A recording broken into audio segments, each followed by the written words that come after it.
You're listening to the Author Stories Podcast, bringing you the story behind the stories and the storytellers. Margaret White, Terry Brooks, Sheena Kamal, Matthew Quick, JT Ellison, Walt D. Williams, Brad Thor, Corey Doctorow, Brandon Sanderson, Robin Mom, Ernest Klein, Jim Butcher, Charlene Harris. Visit hankgarner.com for archives of all the shows. Today's guest is... Well, thanks for joining me again for the Author Stories Podcast, where I bring you the story behind the stories and the storytellers.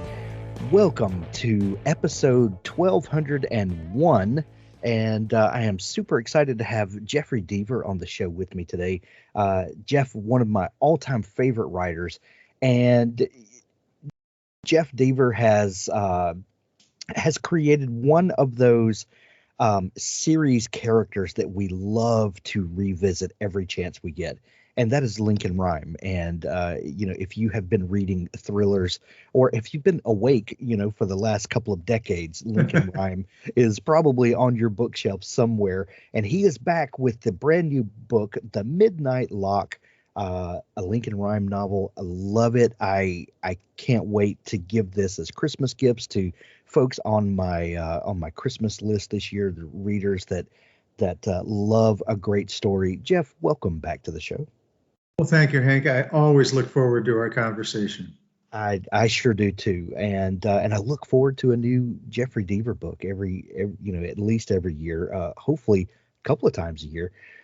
Lincoln Rhyme is back. When we talked last, Jeff, you had a new book in the Shaw series, and as a writer, I understand, especially when you're writing a series character, the need to step away from that character for a little bit and let your brain focus on new characters and new situations and maybe things that you wouldn't normally get to do with a particular character. Stepping away from Lincoln Rhyme for a bit, coming back to him and the crew. What does that do for you as a creative person to get to step away, focus on something completely new, but then come back to that familiar territory? Well, sure, Hank. It is just as you suggest. I've been very fortunate. I've never experienced burnout. I love to write. I write every day, have written almost every day for the last 30 years or so, full-time. I've written books for 40 years, but full-time, never burn out on it. But it certainly is good to get a different perspective, just kind of step back and let the ideas percolate. Sometimes you can't rush stories. I had the idea for The Midnight Lock a while ago, but I wanted to give it a little time.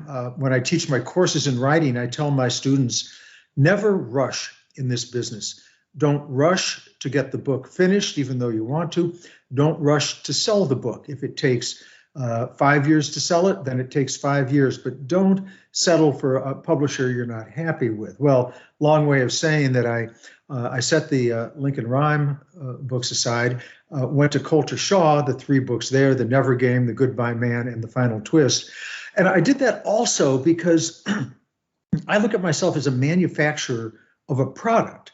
And I've said that, and some authors say, "Oh my God, what are you talking about? No, we're authors." Well, yeah, but Procter & Gamble is creative in making their toothpaste. We're creative in making our books. And I would look at my audience out there, and some people, the majority of my readers, liked Lincoln Rhyme, but they also liked some of my standalones too, and were not that crazy about Lincoln Rhyme. So I created a different sort of hero that was the antithesis of Lincoln. Coulter Shaw is an itinerant fellow who travels around the country looking for rewards, and he's kind of your classic modern-day gunslinger, the stranger who comes to town. Very different from Lincoln Rhyme. Coulter Shaw doesn't use evidence. He uses his knowledge of people and psychology to find the bad guy or recover the missing person. But now it's time to get back to Lincoln Rhyme, who satisfies that other audience out there, the ones who like Lincoln as a hero, the thinking person, the forensic scientist, the police procedural man. And Jeff, I know that you are a very plot-driven writer, and that is not to say that you don't have characters that we love, because you and I've had this conversation before. You can have the greatest plot in the world, but if readers don't care about the characters, then what have you done? You can pull that off for one book maybe, but people aren't going to be especially interested to come back. So you have this well-defined cast of characters, but as someone who is very plot driven, and the cliche question about where do plot ideas come from and book ideas, and that question is kind of worn out and tired. But with a book like The Midnight Lock, it seems to me on the reader end of this, I could just imagine Jeff Deaver just going just all in on locks and the technology of it and all of that. And then when you are about as deep in locksmithing as you can get, does an idea kind of present itself that, or do you go into it like, I have a plot, it's gonna revolve around someone who is fascinated with locks, and this comes, and then in the research the plot sort of presents itself? Like, I guess what I'm asking is, do you have something in mind, go research it, or does a plot just sort of present itself in things that you are naturally fascinated with? Sure. I generally come up with the rough plot, and then will start the research. But the research does inform the plot. I mean, it will shift a little bit while I'm doing the research, but generally I kind of know where the story is going to go. And in the Midnight Lock, I knew nothing about locks before I started to research the book. I actually came on the idea because I was locked out of my house, and I saw a locksmith get into the house in just seconds. And I thought, well, that'd be a great idea for a book if I have a psychotic individual who has studied lock picking and then breaks into the somebody's house, and in the Midnight Lock, he doesn't kill anybody. You think he's a serial killer. No, I'm tired of serial killers. We see serial killer books and movies all the time. If an alien came down from the planet Xantar and started to read crime thrillers, he'd think, oh no, there's just too many serial killers here. I'm going back home where it's safe. But he moves things around, and then he leaves again, doesn't even touch anybody. And so, but there's something more going on, of course, and we can talk about that later. But that gave me the idea for the book. And then I did a huge amount of research. And I have to tell you, seeing this lock pick and then reading about picking locks, I thought, well, I really ought to try it myself. So I know what I'm writing about. And so I bought a set of lock picks, which are legal, at least where I live. Anybody out there, check your local jurisdiction, but I probably imagine they're safe. And I tried.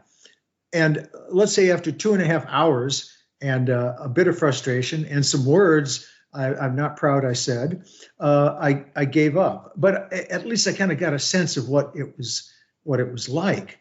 And so that was all in with the research. But then the final draft of the book, or the first draft of the book, was about 100 pages longer than the final draft because I put too much information in. I fell in love with the topic and then realized it's not helping the plot. So I had to cut it out. We talked about building this cast of characters that readers care about, and that is absolutely imperative for your protagonist, but it's equally as important for your antagonist, and especially in a thriller like you write. Not only do we have to care about the good guys, air quotes, but we kind of need to at least understand the motivation of the bad guys, again, air quotes. Sure.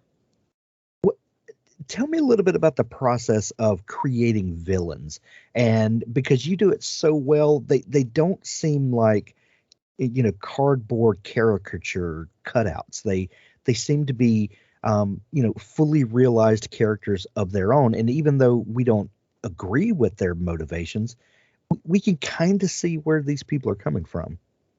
That's absolutely true, Hank. I heard the story. This was a fellow author. I wish I could take credit for it because it's such a brilliant phrase, but this person was talking about storytelling and talked about the his hero, but then he turned to the villain and he said, well, you have to understand that the villain is the hero of his own story.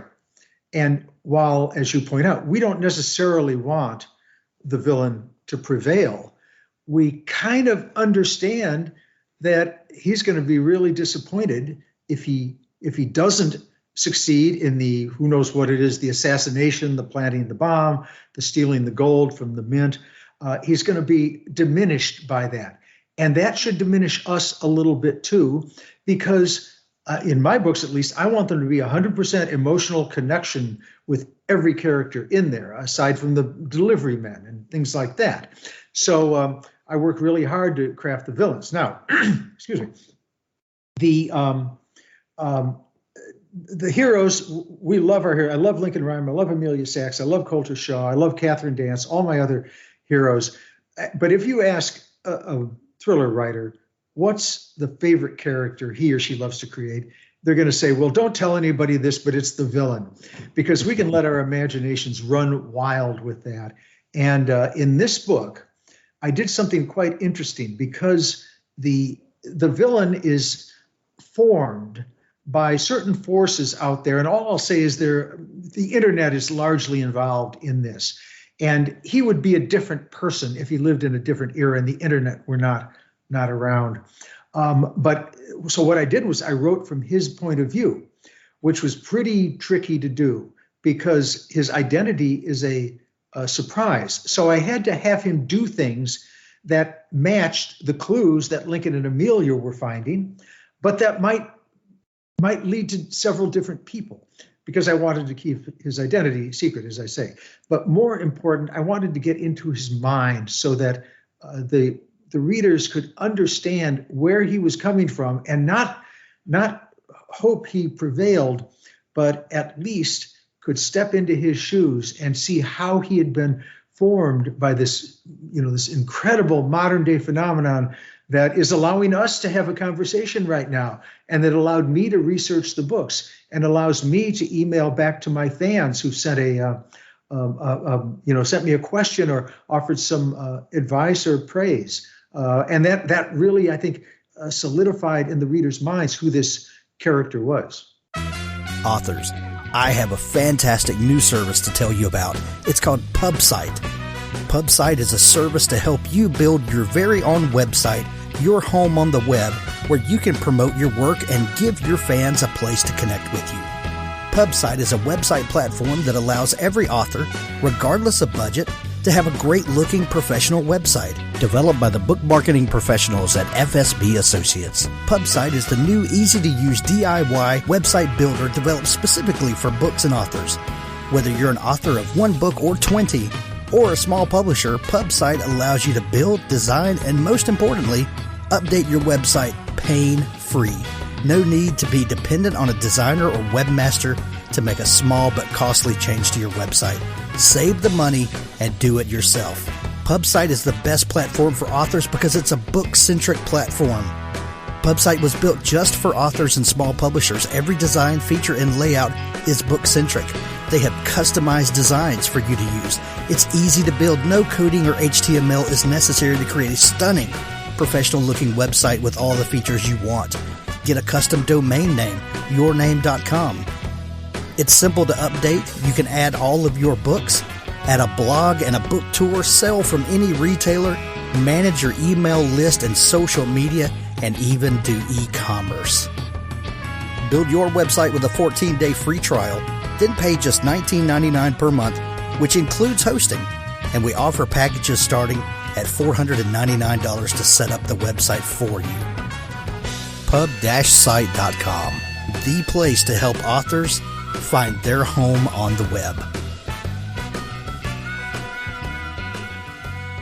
Dabble is a proud sponsor of Author Stories. Dabble is an easy-to-use cloud-based writing tool that gives writers a way to organize, plot, and create amazing stories wherever they are. Write in our desktop app, on your Mac or Windows computer, tablet, or mobile device. Dabble syncs your latest version with the cloud on all your devices. Write anywhere and anytime inspiration strikes. we got you. Dabble is my preferred writing tool, and I think it will be yours as well. Visit dabblewriter.com for your free trial. I've seen people ask questions before, Jeff. Like, if you could have any one superpower, what would that superpower be? And invariably, you see a lot of people say that they wish they could be invisible, so that you could slip in undetected. You could, see what people are really up to when they don't know that you're there, and then slip out. Or if in uncomfortable situations, you can just not be there, or there's something inside us that loves the idea of anonymity. One, the lock picker is kind of has some of that power of his own, that he can slip in when and we put so much faith in door locks and things like that we don't even really consider the how strong a door is. It's locked. No one can get in here. Well, what if someone can get in there and they can just manipulate that lock and just walk in, and that would really upset our sense of security that we have. Is that some of the psychology that you were kind of playing against in the Midnight Lock? Oh, I was, and I feel too that my type of book, I'm not apologetic about this at all. It's a genre entertainment story. That's not an ugly word. No, it's something. Well, look, Shakespeare, he created entertainment. Beethoven wrote. Beethoven was sort of the Spotify of the 19th century, and this is what we need in life. So there's lofty culture, that's important too. I read fine arts literature, that's certainly fine. But what we do is a little bit different. We entertain. But I also feel, going for that emotional engagement with a story that I create, they need to be about something more. They need to be about issues that are really important and that are meaningful to my readers. And in this, for instance, I mentioned the internet, the dangers of the internet. That's one. But on an even broader level, there's our, I guess I'd say, our cavalier attitude about privacy. And yes, the locksmith can break in, and he kind of actively breaks in. He has to manipulate the locks. But we are also really, really careless about allowing people and things into our lives. And the reason I'm hesitating a little bit is that so much of that has to do with the surprises and the twists and turns in the story. But we really have within this story, a theme of, how much privacy do we really have left, and how responsible are we for that lack of privacy? How many forms of the locksmith do we let into our lives? Do we not protect against? And, it's not a treatise on, we have to be more careful about this. It's not a sociologic text, but it's an issue that I hope readers will think about maybe after they close the last page of the book. Well, that's the great thing about being a novelist, is you get to play on these themes without explicitly pointing out the theme that you're thinking about. We can all, like you said, take more care with protecting ourselves, our loved ones, and not be so cavalier, as you said, at just putting things out there. And that's one of the great things about being a novelist, isn't it? That you do get to kind of paint in shades, and where our story can have multiple layers of meaning, and that's what makes a story last as long as they do, is that it can. Interpretations can change as the story ages. Oh, sure. I call that a hook. And I always try to tell a story that's got a hook in it. And I'll give you some examples. In this story, in The Midnight Lock, a hook is lock picking, and that being a metaphor for the absence of privacy. A similar hook was in my book, The Broken Window, and that was about data mining. And the dangers of data mining, also akin to giving away privacy, how much information the data miners have on us. My book, the Bone Collector, the one that got us started, has to do, and even now, I know many of your listeners have read or the Bone Collector or seen the movie, but a metaphor there is how the past can come back to get us in ways that we don't expect. When something we've done in the past that may not have been so good, and we think we're safe and home free, well, maybe we're not.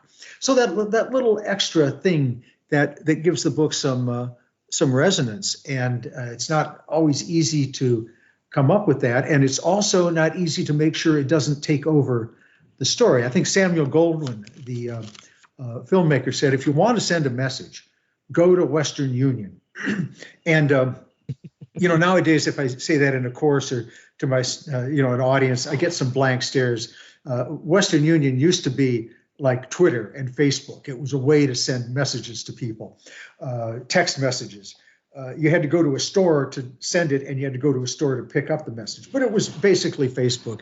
And what he meant was, your book should not be about soapbox lectures. They should be about telling a good story that has some, little extra to it that makes people think about that theme. And that's the important thing, isn't it? That you're not preaching, but you're giving the reader the opportunity to find meaning in something. And does it ever surprise you that maybe one of your older books, still resonates with readers today, and maybe they find a different interpretation of kind of some of the subtext than you had in mind when you wrote it? That's a very good question. I will say, I wrote one of the first hacker novels, and it's called The Blue Nowhere. I wrote it many years ago, and it was so old that the hacker used a dial-up modem.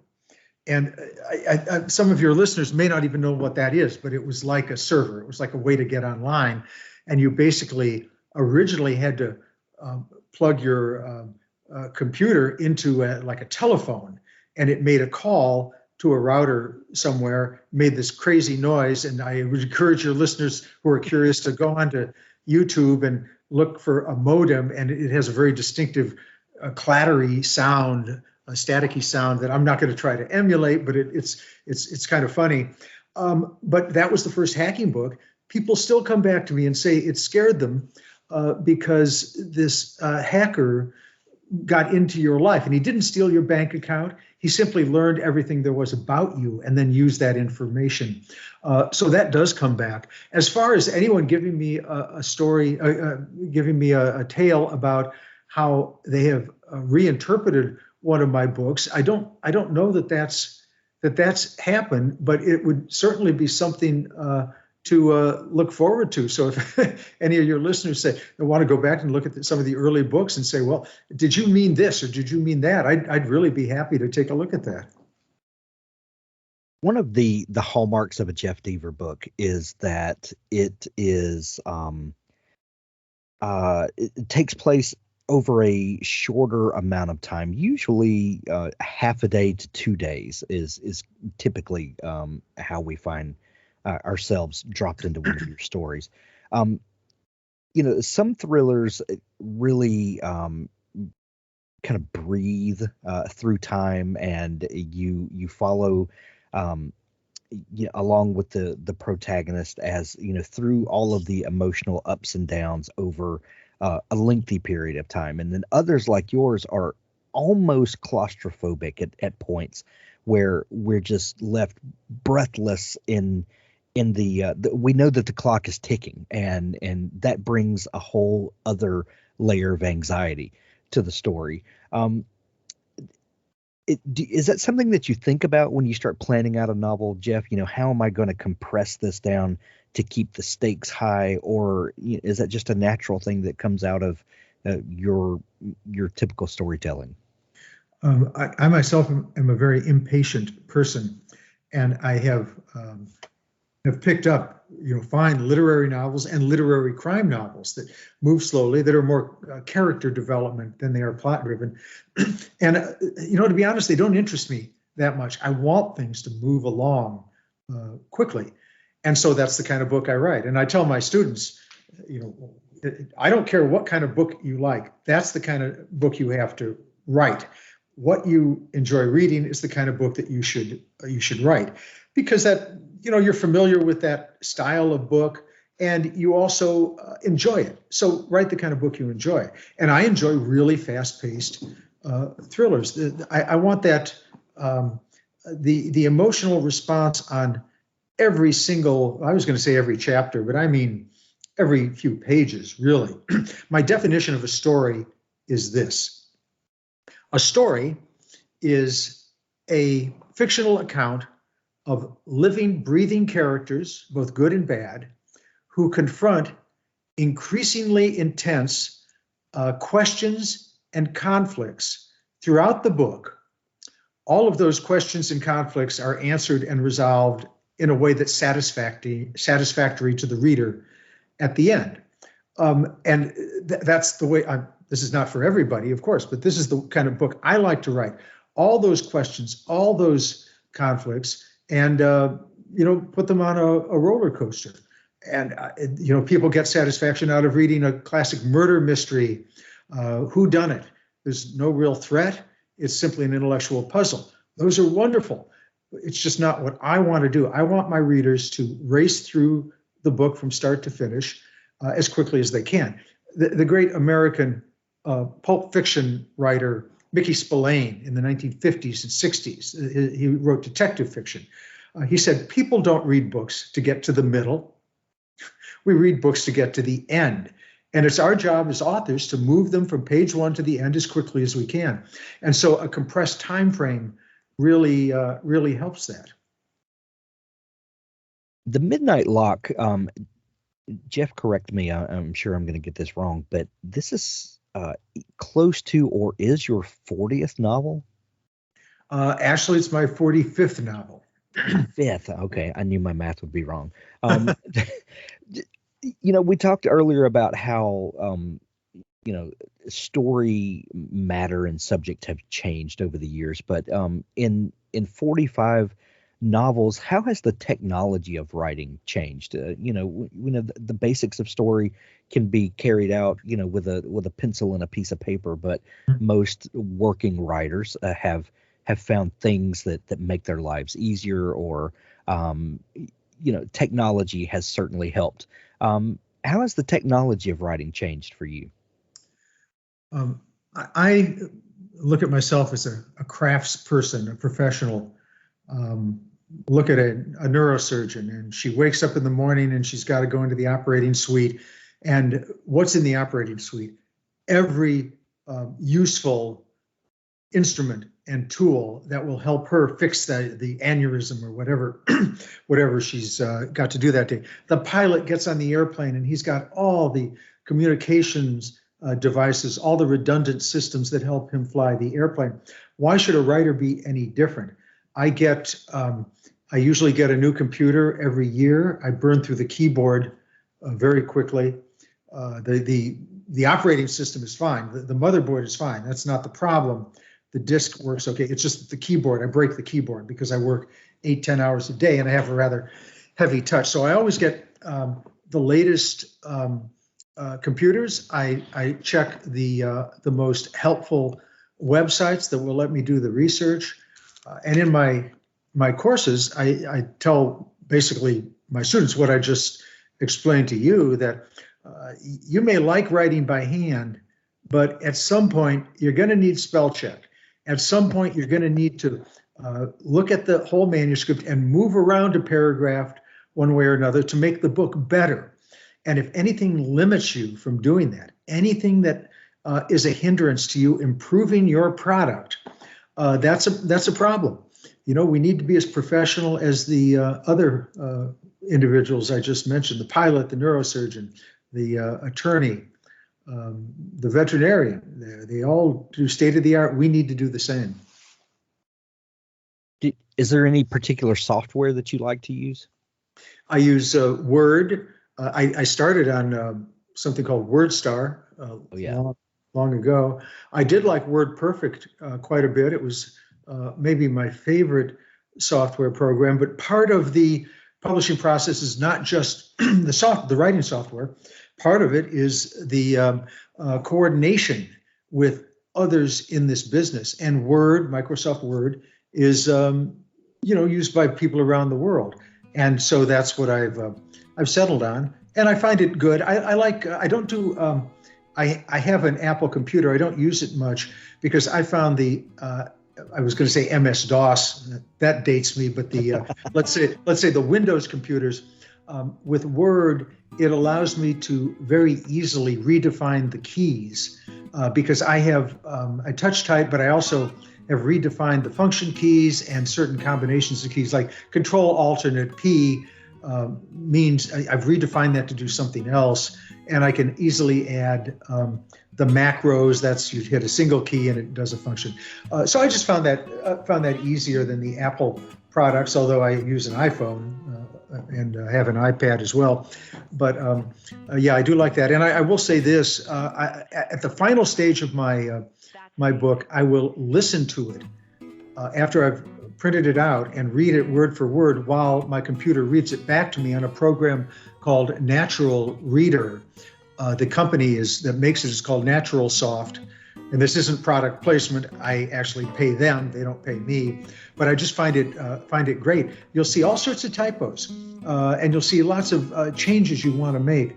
And I would recommend it even if you're not a novelist, if you're writing memos for work or a paper for school. Listen to what you've written. It will make a big difference. I love that. Jeff, the new book is out everywhere now. We're going to put links to it in the show notes of this episode where people can grab the Midnight Lock. Great gift idea this Christmas season. Don't forget that. What's coming up next for you? Well, I'll tell you what's next, Hank. I'm presently working on a Colter Shaw book, the fourth. There's The Never Game, the first one. That, by the way, will be a CBS TV show next year. Then The Goodbye Man, then The Final Twist, and the next one, untitled yet, will be out in May. Colter Shaw. After that, 2023, Lincoln Rhyme again. Love it. I know that your website, jeffreydeaver.com, is a great resource for all things Jeff Deaver, and you've got links to all your social media there. Jeff, thank you so much for taking time to come on the show. We're going to send everyone to see you. Oh, Hank, so much. So good talking to you, and look forward to it next year if we can. You have an amazing story idea. You execute the writing and editing flawlessly, and now the only thing missing are readers. We can help you go from author to author superhero with Story Origin. Story Origin is a one-stop shop for marketing tools with a community of amazing authors working together to find reviewers, build mailing lists, increase sales, and collect feedback from beta readers.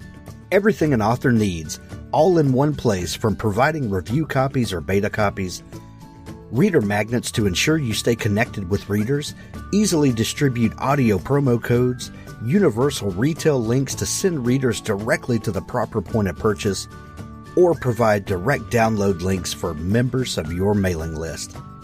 Story Origin has all the tools you need in one easy-to-use site.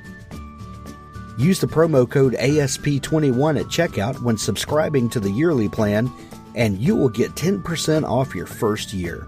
This code will expire December 31st, so hurry over and subscribe now. StoryOriginApp.com.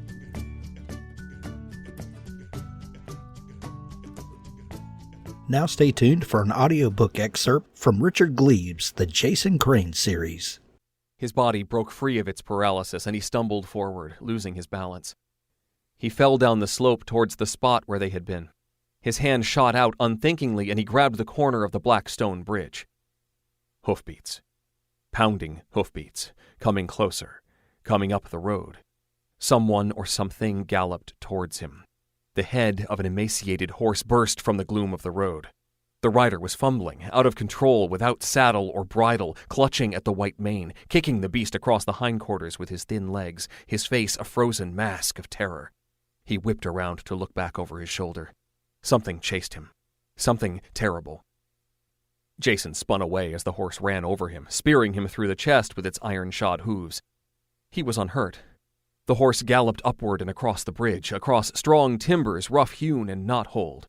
The rider wheeled the horse about, looking back from the far shore. He was wheezing. A sloppy white ruffle bobbed under his chin. His face was hopeful now, a familiar face, much like the one Jason saw every morning in the mirror. Something thundered up behind Jason, not with a clatter of hoofbeats, but with the teeth-rattling thunder of stone on stone.